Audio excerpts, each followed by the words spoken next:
So this is a video about making hypothesis test with one sample and one sample proportion.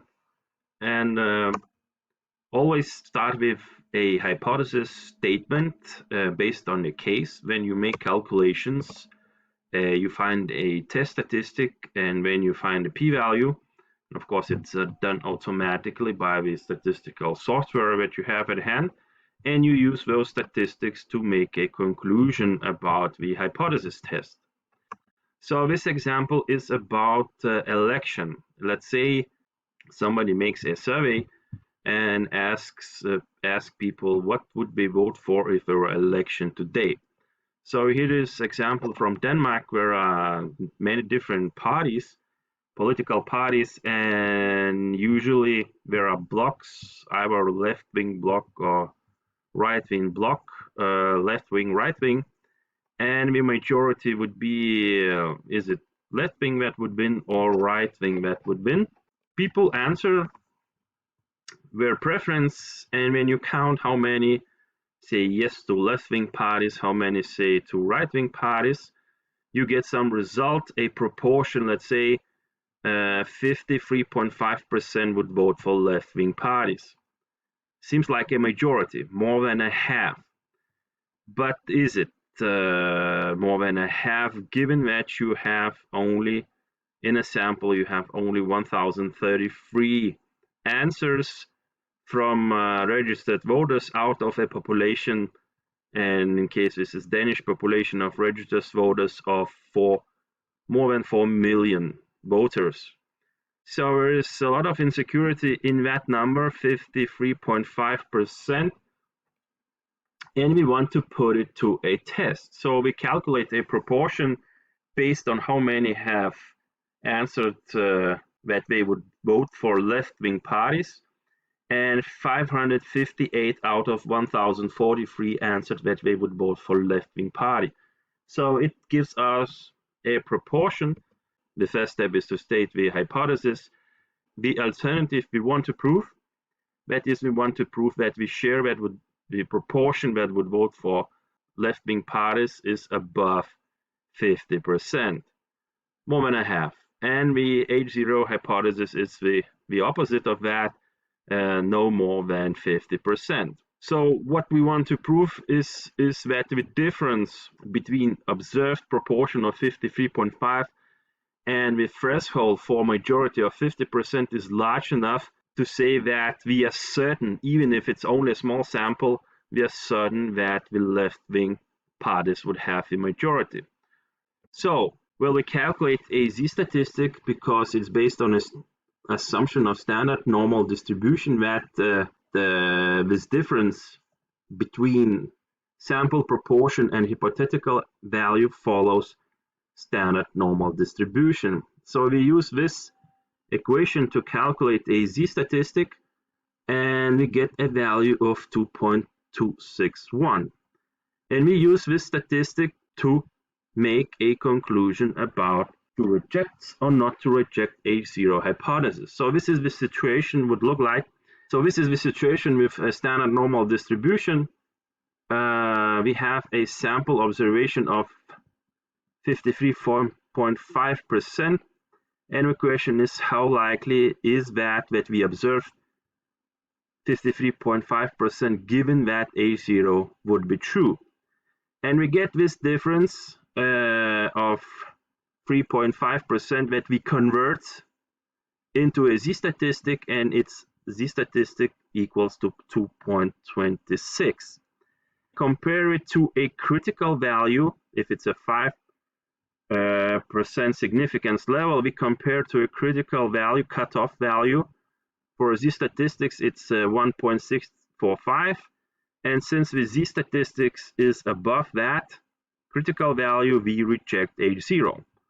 Or we calculate a p-value, which is just an area here to the right of the z-statistic under standard normal probability distribution function. And the decision rule is that if the p-value is below 5% significance level, in this case we have this situation, we reject H0. And this was the case, and again, when you do it with a software, you usually get all the three alternatives. You have to choose the right one that corresponds to the case that you're studying. So here comes a solution for this problem. For this hypothesis test with STATA software, we don't have the actual sample, that actual observations that people asked for.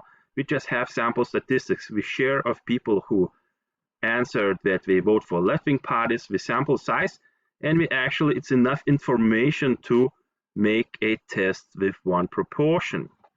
So here comes a video with how it's done in STATA.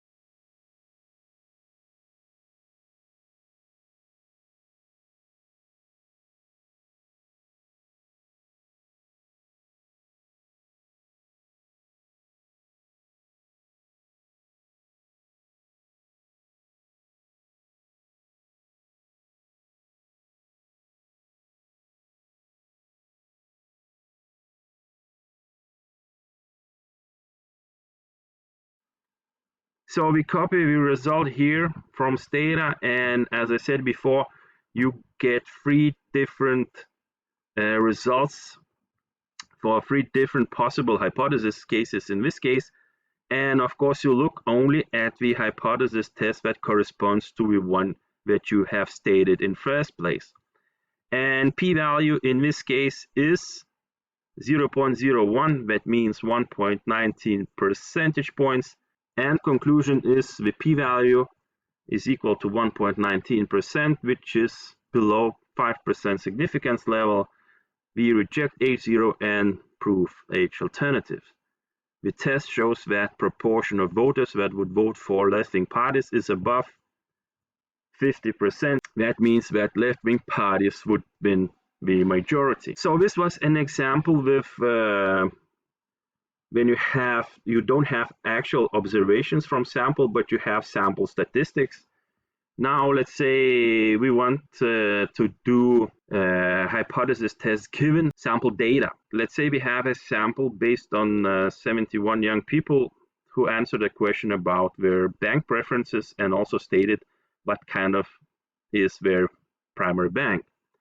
And the hypothesis I want to test is, let's say, that the share of young people in Denmark have Danske Bank as the primary bank. So Danske Bank is the largest bank in Denmark. So I state the hypothesis, and then I'm doing this in STATA. So notice that in STATA, I just use this a dummy variable that indicates if young people have Danske Bank or another bank. That means you use a variable that is coded as 0 and 1, 1 meaning Danske Bank, 0 meaning some other bank. And when you have the results, again, you get all three different options for hypothesis tests.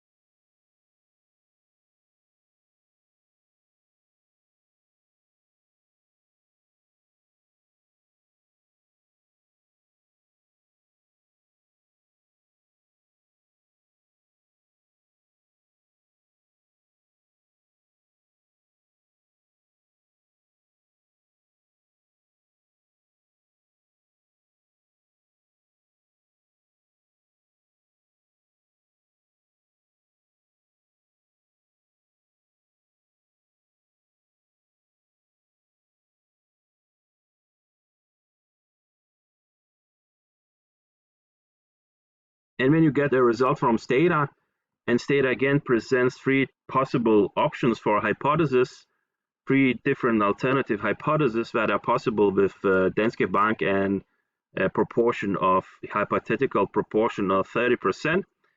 But we look only at a p-value that corresponds to our hypothesis that we stated before. That means this one. and we get a p-value equal to 33.30, around 33%, which is much above 5% significance level. So we must accept H0 hypothesis. So the test shows that the proportion of young people having Danske Bank as their primary bank in Denmark is not above 30%. That would be conclusion for this test.